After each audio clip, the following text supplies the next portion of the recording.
Well, there are many different ways in which you can go.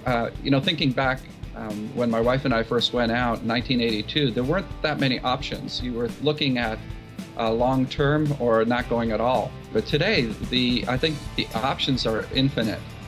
People can go short as a week, others can go for a lifetime, and you can go anywhere in between. There's the option of being a non-residential missionary, where you might be living in the U.S. And traveling back a couple of times a year and leading a specific ministry that's on the field. One of the great things about going short term is that it gives people just a taste of what the Lord is doing in different countries. There's this whole big world out there that the Lord has created, and it's different and beautiful. If you go, even if it's just a short-term project for a week or two, is if you do want to be involved in missions, it's going to give you a much better idea of how to be praying for people and what ways people need support on the field.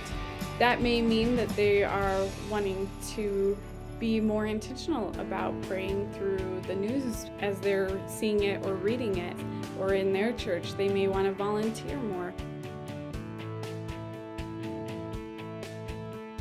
When we finally made a decision to come to Cambodia, this person came forward and said, hey, I've been praying for you for the past 3 years that God would lead you to Cambodia. And it was perfect for us because it really confirmed what we felt we were hearing from God. I was going to be a foreign missionary, go out on the field, and I think if I had stayed in the States, I wouldn't be happy. My heart would always be pulling me.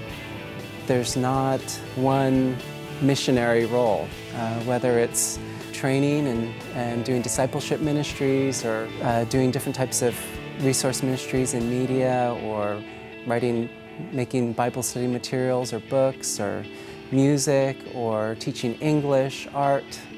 I think the Lord could use you in any way.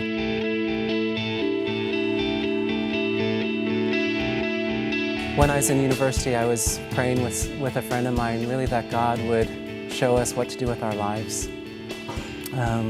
We just realized that life wasn't about just ourselves, but we were part of God's greater purposes in this world. One of the exciting things about being on the field is not being in control of things, and then seeing God step in and provide what's needed in that situation, or provide